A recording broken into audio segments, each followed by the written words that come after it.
My name is Mark Radcliffe, and I'm going to be leading the panel on the legal implication of the Internet of Things. And I think we're very fortunate today to have a very experienced panel.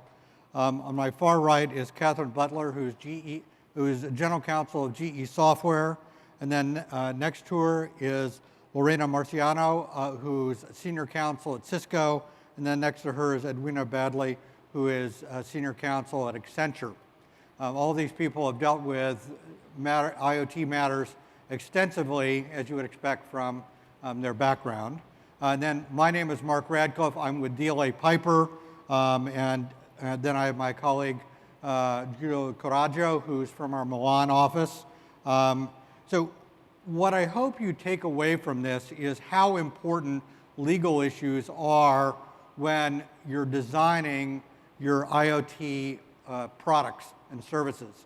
And we had a discussion last night about this, and I think the critical thing for you as people who are involved in managing and probably even designing IoT products is the degree of legal uncertainty and how you need to reach out to your legal resources, be they inside or outside, early on in the process, because design decisions you make early on may be may have legal consequences which you don't recognize, and those legal consequences could be very negative. And right now, as I think will indicate, there's a lot of uncertainty about the laws that apply and how those laws will apply, and therefore getting the folks who help you from a legal point of view is very important to do that early on so you can understand the framework and make the right business decision, okay?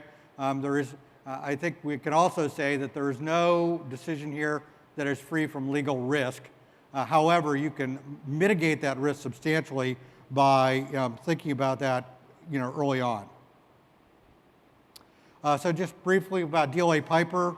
At 4,600 lawyers, we're one of the largest law firms in the world. We think because of the nature of IoT and its fundamentally global nature, we're very well positioned to assist people in putting together and deploying their IoT solutions.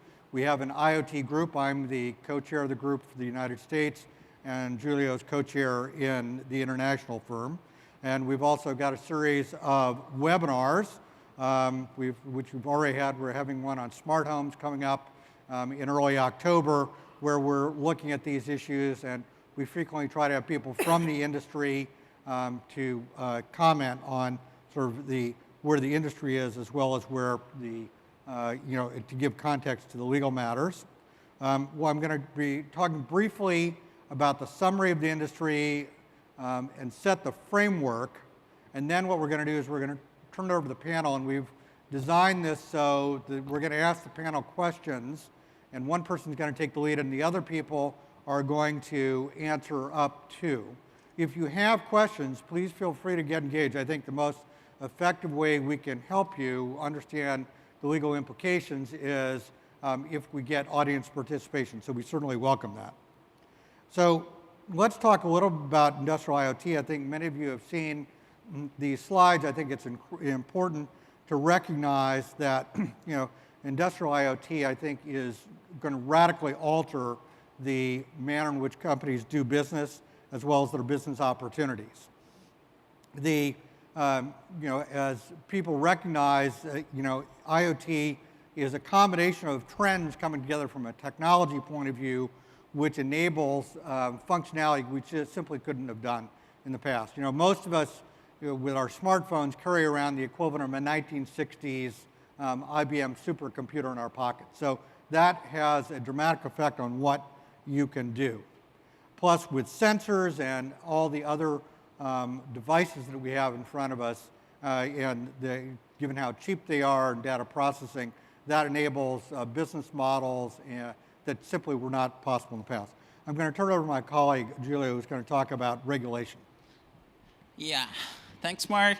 So the first question for everyone is, shall we regulate the IoT? This is the question that all our clients addresses. One of an interesting comment from Alphonse Carr, that is a French critic. He says, uncertainty is one of the worst evils up until you hit reality and you regret uncertainty. So is uncertainty a good thing or a bad thing for the Internet of Things? We have all these areas that don't have clear regulations, privacy, cybersecurity. Each company has a cyber attack every day. Multiple companies have cyber attack every day. Can the industry afford this? Or we need regulations? Well, regulators have been trying to address the issues. We have opinion from privacy authorities. We have consultations from telecom regulators. We have even in the US recommendation from the FTC, but these are general guidelines. Do we need industry-driven standards? The scandals in the US around the connected cars led the industry to gather together to create some standards. But are these standards just self-regulatory rules, or we need the government to kick in and set the rules? And the risk is that if the industry is not creating the rules, then the government is going to create rules that are not feasible for you. So the problems in relation to privacy is that no one knows what you are doing with their data. So customers are scared of you. They think that you collect the data and then the data somewhere disappears, and they have a bill from their insurance company saying, well, you had an accident 3 years ago, you were somewhere that you were not supposed to be, and your premium is higher. So it's a question of lack of transparency. People don't know when you are collecting data. People give a consent, but they don't know what consent they're giving for. It's not clear what is liable, who is liable for what. Yesterday night we were talking with our fantastic panelists and saying, oh, okay, there are so many layers in the IoT. Who's liable for what? Can I use my provider as my insurance policy? Obviously, the answer is no. And does it end up to just a pricing issue? We don't know, honestly. Our panelists will respond to that. I'm not here to give you responses. And how shall we protect ourselves from cyber risks? The scenario is still unclear. Hackers are always going to be ahead of us. Who's going to set the rules? And what law shall we comply with? I mean, US manufacturers, they provide services in Europe, but they are not in Europe. Which law applies? European law, US law, no law, maybe? There is a jurisdiction creep. Who's going to regulate? Really, do you think a government can set rules, or we need international treaties, industry-driven standards? And then cyber risk. There is an interesting comment from John Chambers, that is the executive chairman of Cisco. And he says there are two categories of companies, those that know that they have been hacked and those that don't know that they have been hacked. Well, if John Chambers said that, it means that cyber risk is an issue for everyone. And the issue with the IoT is that they can get into your car, they can operate your system, they can get into your fridge, and as happened to Siemens last month, they can steal your Gmail email accounts, and then they can create accidents, or can just lose the data of our customers with some claims, with some reputational risks. And what happened before the summer to FCA, to Chrysler in the US, a guy hacked their car, they published the news on Wired, and they had to recall 1.4 million cars, and they were risking a fine of $109 million. Well, it's a question of figures. Can anyone afford this? Maybe the answer is no. How do we limit cyber risk? Well, under the new privacy regulation, there will be an obligation of security testing. But what are we testing for? We are always talking during these days about the future. Can you really test the future? You don't know the future. So the future is so blurred. Can we really assess what's going to happen? And then yesterday was a comment from a guy, Vodafone. He said, well, I can assess the risk in my own platform, but when the data go to my competitor's platform, because we are interconnected, I don't really trust him, so the risk can come from him. So is the solution that we are not interconnecting platforms? Kathrine, we were talking yesterday about this issue. Can the industry really afford not to interconnect platforms? I mean, no client would ever buy your product if it's just linked to yours, to you as a supplier. Then is the solution privacy by design? We will address questions to our panelists. Privacy is no longer just a question to be addressed the day before you launch your product. Security is the same thing. You need to involve lawyers from the very beginning. That's why we are lawyers. And then the solution is, are we going to anonymize the data? What does it mean, really, anonymizing data? The data are not going to be linked anymore to an individual. Well, this would be a good protection, because you would no longer have to deal with privacy regulations, but there are people that say with two different data, I can link, I can identify an individual. So two different data from different sources somehow can identify an individual. Maybe we need the privacy authorities to step in and saying data anonymization is a broader concept. And then I heard the previous speaker saying, you need information, you need a lot of information. Yeah, this is true. For the IoT, you need a lot of information. So what is the solution? Open data. Open data is just the opposite of data ownership. We worked for a project in a country in the Middle East. They want to become the smartest city in the world. So they asked us to draft open data regulations. So the data doesn't belong anymore to a company. It's shared. But the problem is that we have privacy, we have copyright, we have people that invested on that data. No one wants to really share the data. Maybe we need a cultural shift in order to foster the IoT. Data doesn't belong anymore to a single company, because there is a public interest that overrides the private interests. Then, Mark, it's your call.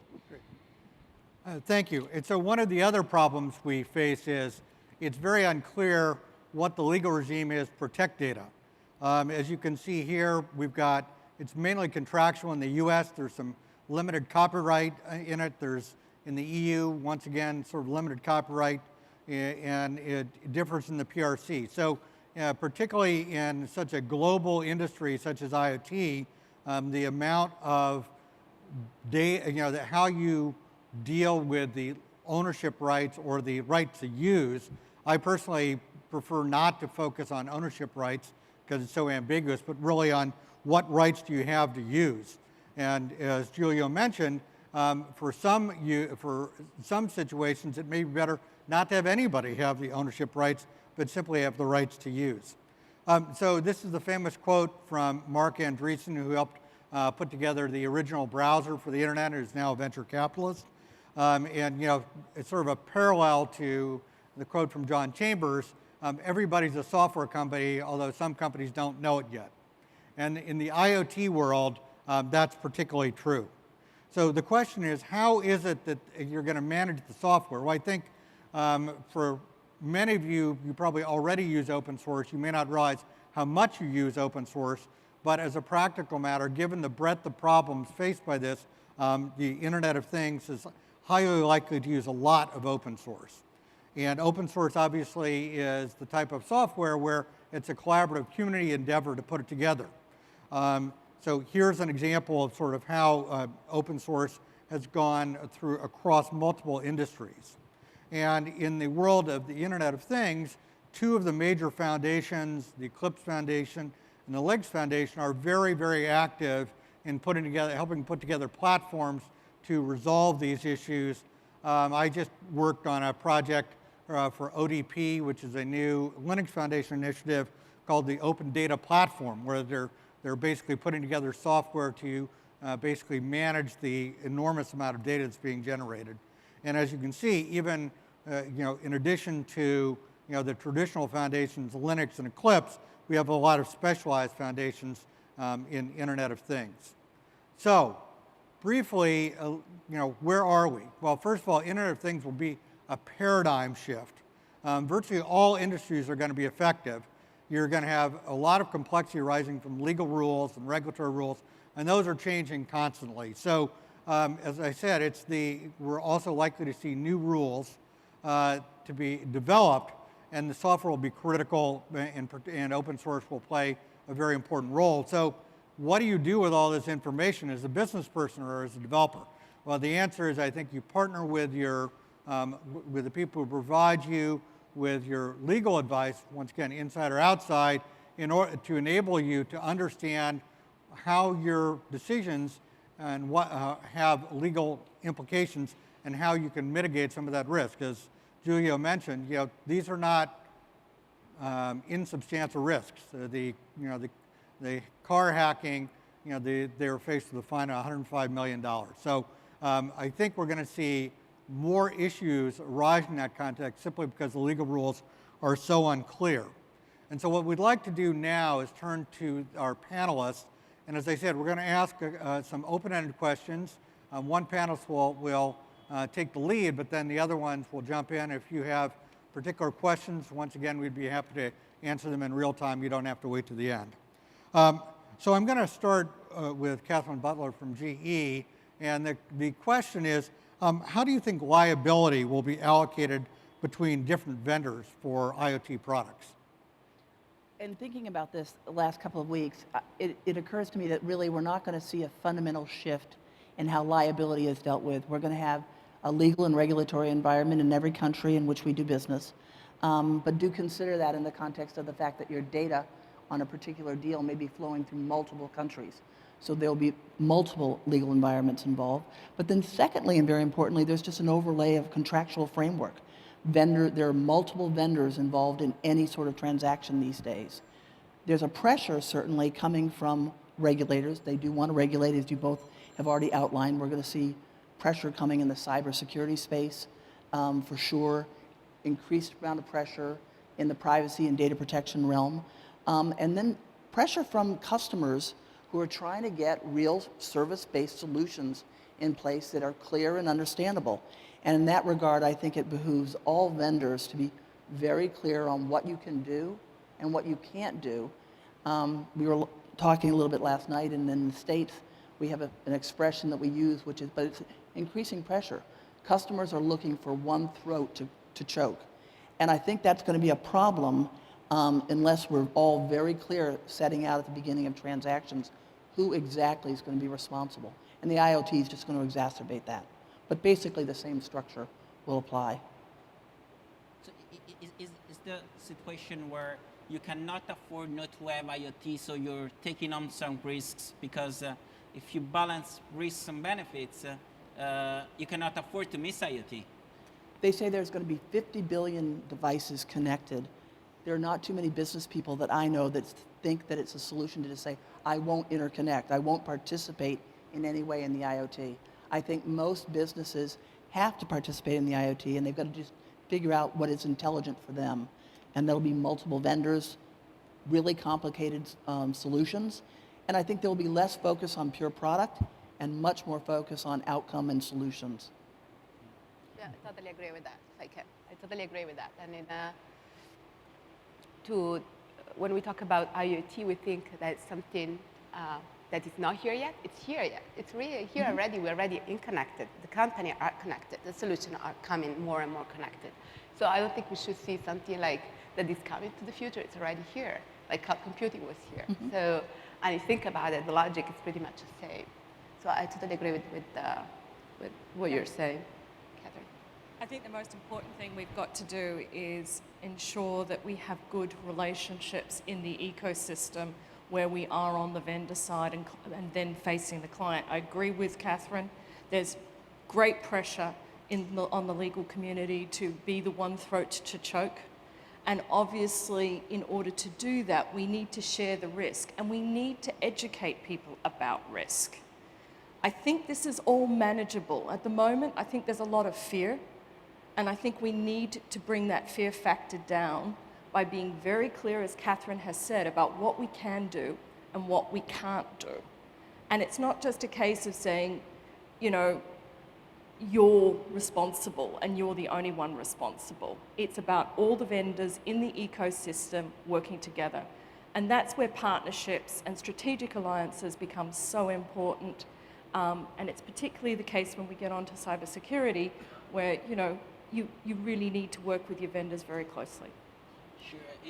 You added a fantastic topic. So you spoke about relationship working together. So you think that the IoT needs that the whole industry cooperates for the growth? Because at the moment we see single vendors, they want to lead the IoT. I don't know, Apple wants to kill Google and Android platforms, and then we have Microsoft. Everyone wants to lead the IoT. Is it going to be a challenge, or who are going to be the winners? Those that cooperate or those that try to impose their standard?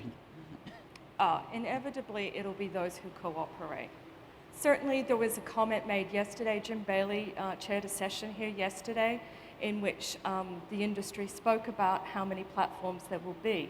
And there's a lot of diverse opinion on this. Obviously, some people are saying there'll only be a dozen platforms. Others are saying, I think the IoT itself is saying, that there'll be many platforms because of the different industry verticals that we're dealing with. What will work for manufacturing will not necessarily work in the consumer market, for example. So I think it's about looking at the industry verticals.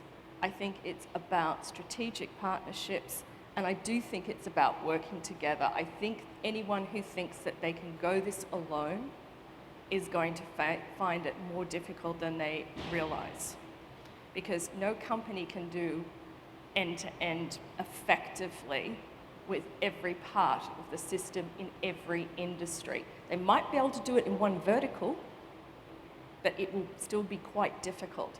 So strategic alliances with different companies, I think, is the way to go.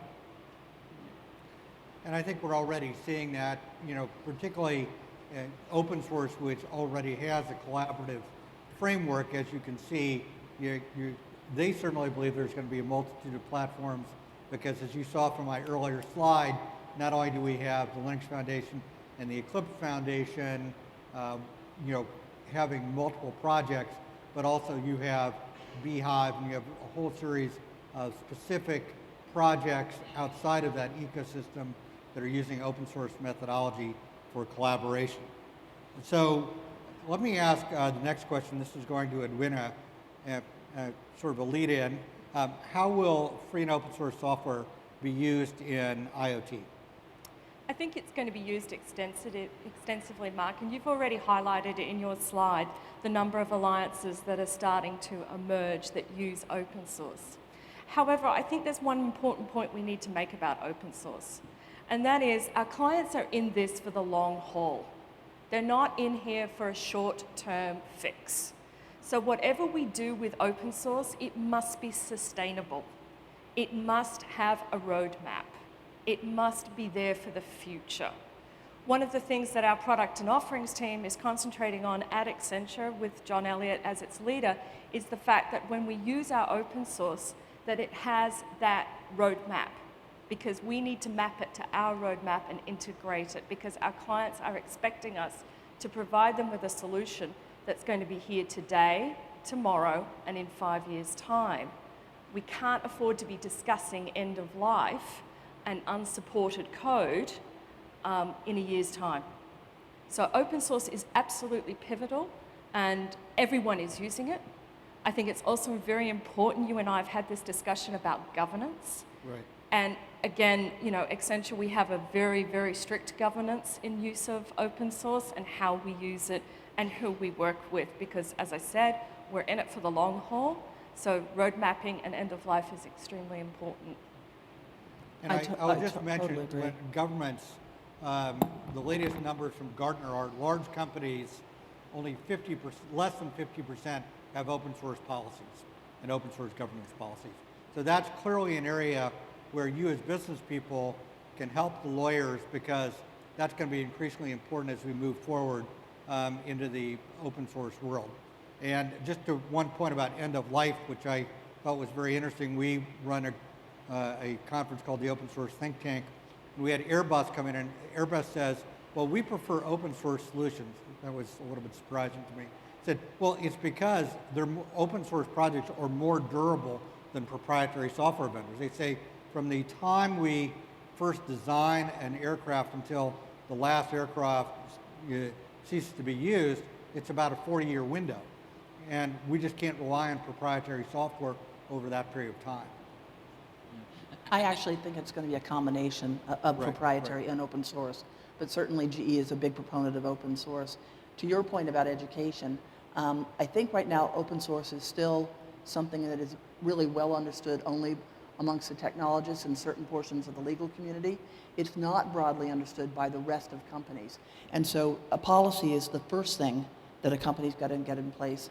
But then there's going to be a real understanding of how to deal with it. I'm still startled to see that many standard sourcing or procurement contracts coming out of really major companies have reps and warranties in there right from the very beginning, that there will be no open source in any solution that's provided. Which just, there are very few companies out there today developing that don't invoke open source in some fashion. So we've got to get a real broad education going, I think, before we're going to really tackle this properly. Well, I think we discussed about this topic yesterday. There is the misconception that open source is less secure than a proprietary software.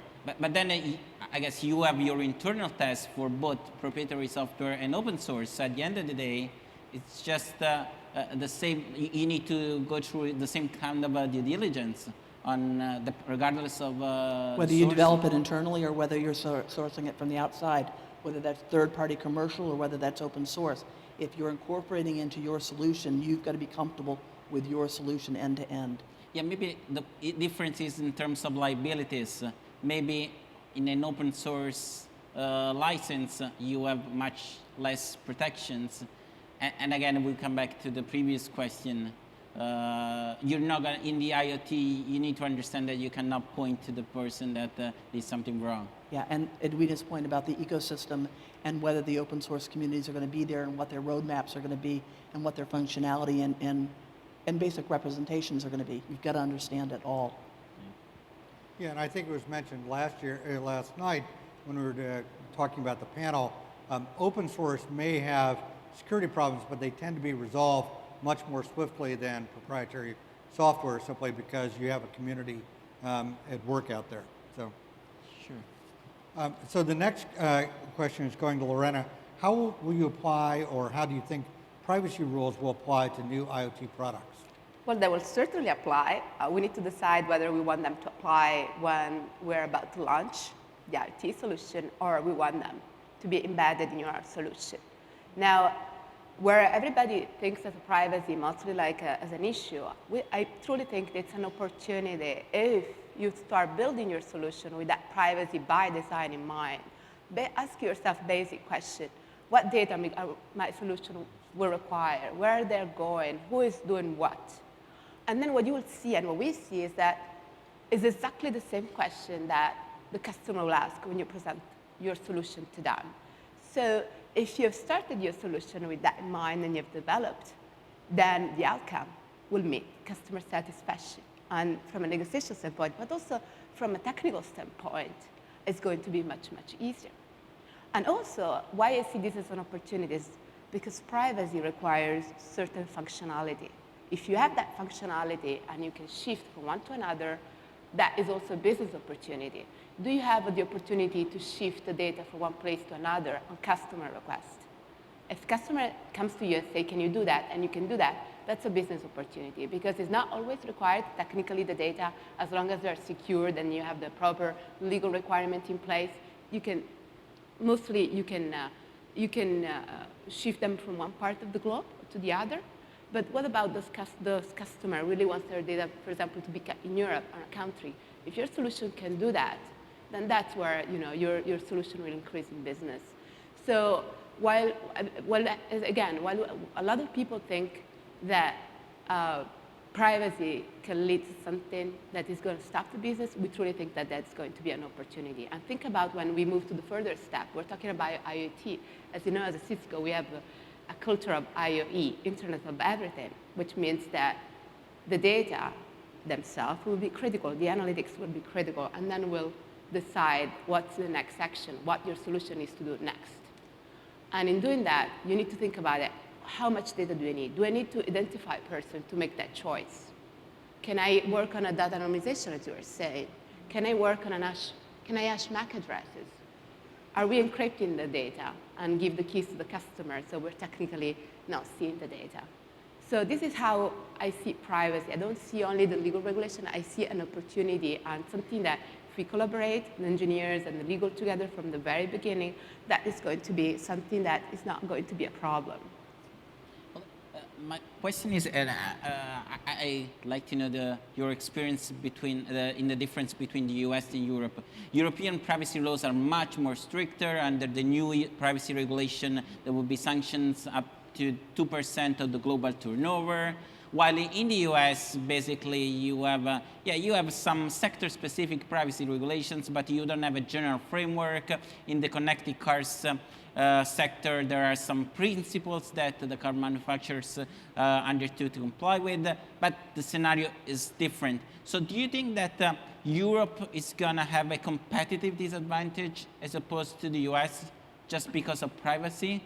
Do we need to escalate the matter to regulators? I mean, Europe is already an old continent.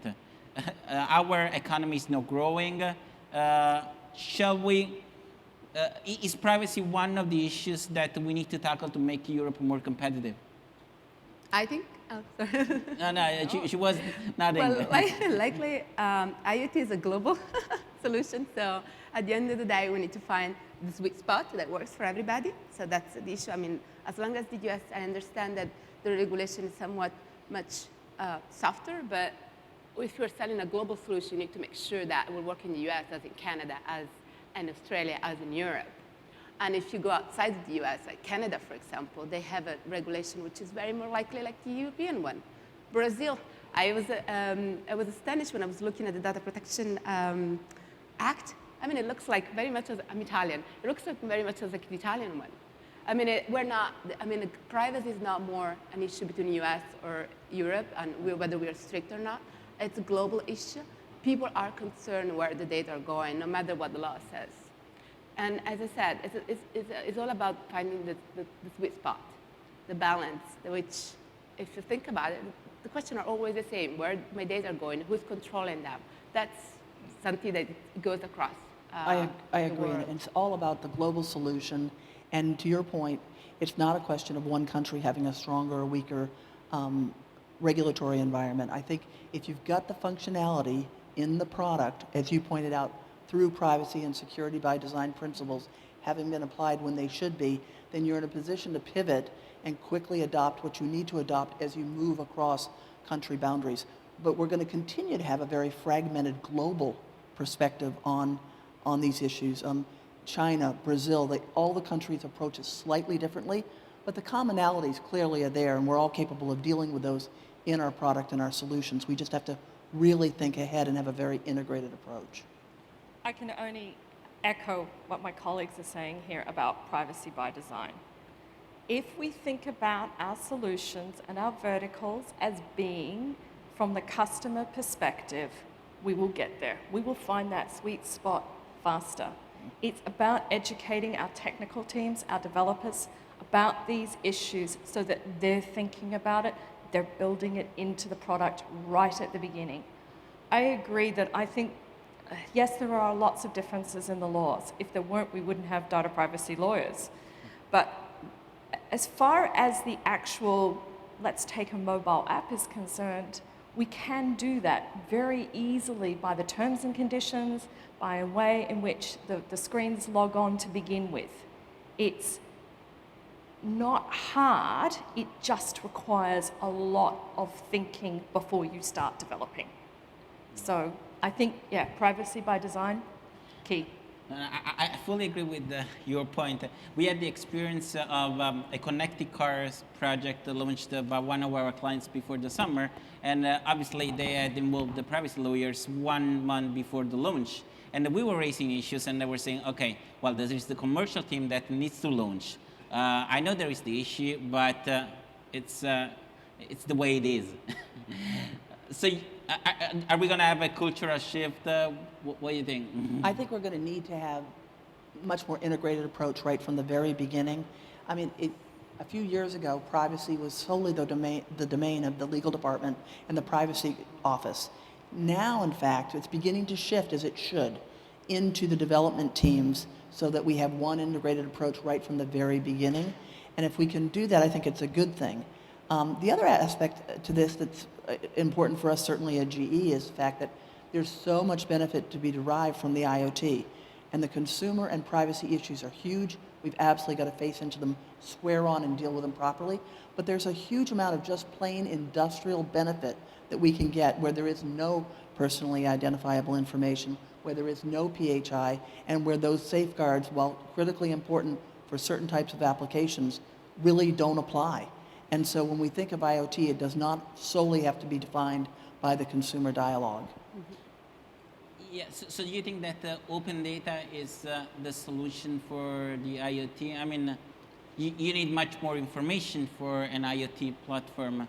I think customers are not going to be in that spot for a very long time. I think customers are going to want, for their own competitive business reasons, to ensure that they have privacy and confidentiality, not privacy, around their own data and their business operations. And I think we're always going to have that, frankly. So I think as we approach this, we're going to have more than one approach.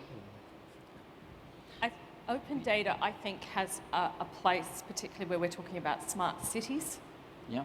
But even then, we're going to be relying on the smart city people, because they may be government and they may be private enterprise working in a city, to convince the public that this is the way to go and what the benefit is of having open data. I don't think us as the industry is going to be very effective in convincing the person on the street to give up their privacy rights in order to provide us with open data. I think that's the one area where good education and good relationships are required in order to get that confidence to get the person on the street to want to give us their data. Even in the healthcare system, I mean, if I can share my data with the government system, and maybe the R&D of the government can find out a way of healing my disease faster, maybe there is more sense in giving up privacy rights. Again, I think that comes down to educating the person that you're asking the consent from, and whether you can anonymize the data. If you can make it anonymous, then I think consent is more easily given. The question is, what is anonymous data? Exactly. So should we turn to... Next question. Okay.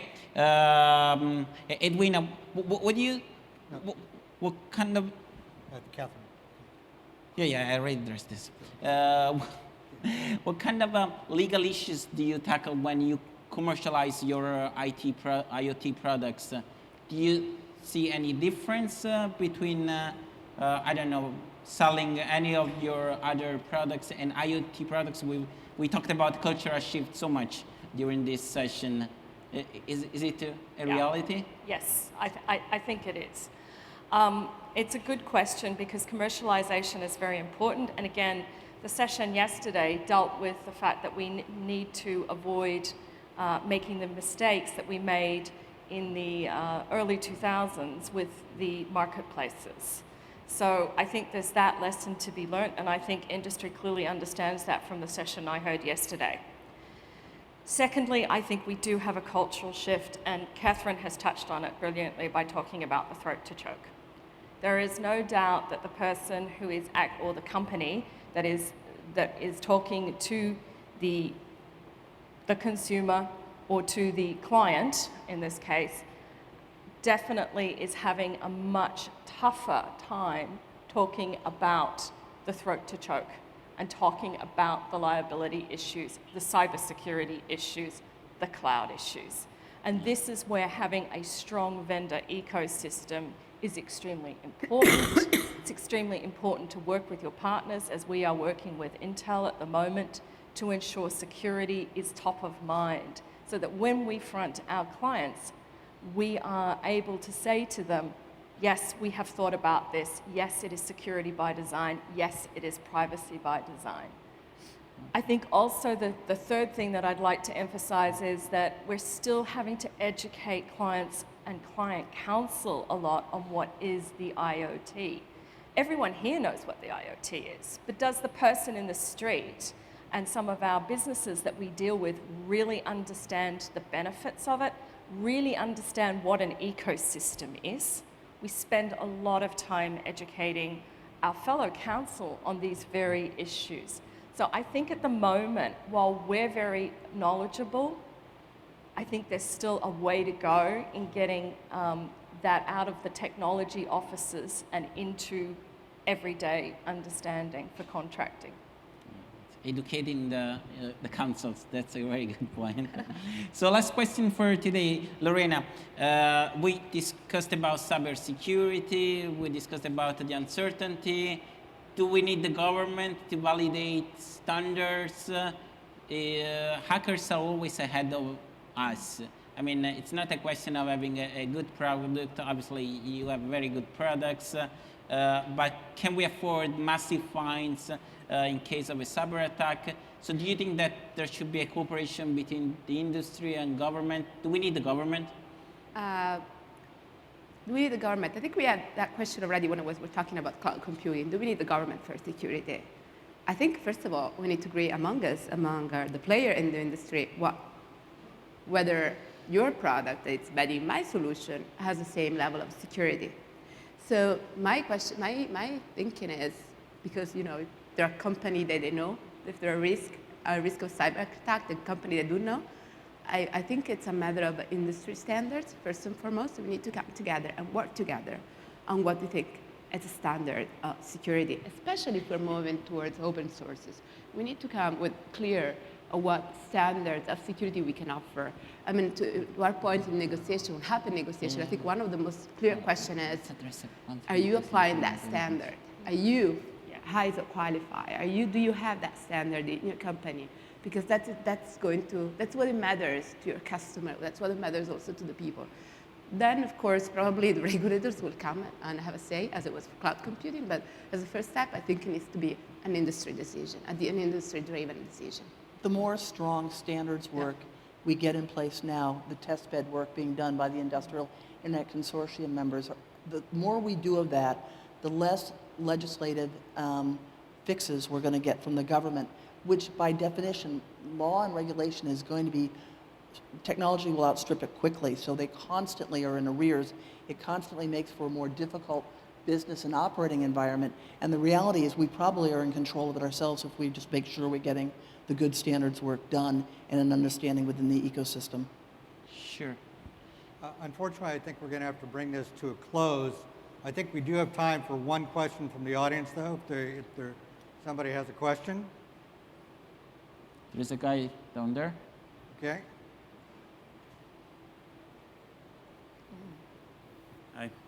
I just want to ask about long-term liability in terms of, for example, devices that are installed across everywhere. Like, for example, I'm thinking about like a smart meter. And just in Europe, we have been replacing all the meters at homes in industries over the past few years. And I think we're going to have like 80% of them completely replaced by 2018. But those meters have been, the old ones have been around for like 40 years. And it has been demonstrated that the new ones can be hacked already. And I don't think the electrical companies are going to be around changing all these meters every 5 years because there is something wrong with them or they have been already compromised. So what will be the long-term liability for vendors in this case? Well, let me take a crack at it, and then I'll turn to the panel. I think So I think the single most important design decision you can make is to make your product upgradable. There was a great presentation by ThinkWorks yesterday where he compared a coffee pot, which was using home Wi-Fi and MD5 and all these other things, which everybody knows has been hacked, and an industrial robot, which had the latest and greatest. And he said, which is the least risky from a legal point of view? And then he revealed that the coffee pot could be upgraded, the security could be upgraded, and the industrial robot could not. He said that made the coffee pot more secure. But I think the key here is if you just take an existing product and slap a open source stack on top of it and then declare it an IoT project, I think you're setting yourself up for trouble. But I don't know if people in the panel have a thought on that. I think you're exactly right, Mark. I think that any court in most nations is going to look to see what did the vendor know at the time that it was installed, and was it reasonably foreseeable? And that kind of concept is captured in the law, whether you're a civil law or a common law country. The second point, though, increasingly is going to be, is the device and the new technology going out there readily updatable? And are vendors anticipating the need to constantly rev because of changes in the ecosystem? So I think they're going to look at both of those issues, and together that'll help to determine the liabilities. Great. Okay, thank you very much. That's the end of the program. I think I know that people here will be around at least for part of the morning if you want to pull them aside and ask a question. But remember, we're lawyers. We can't always answer your particular question. So thank you very much for your attention.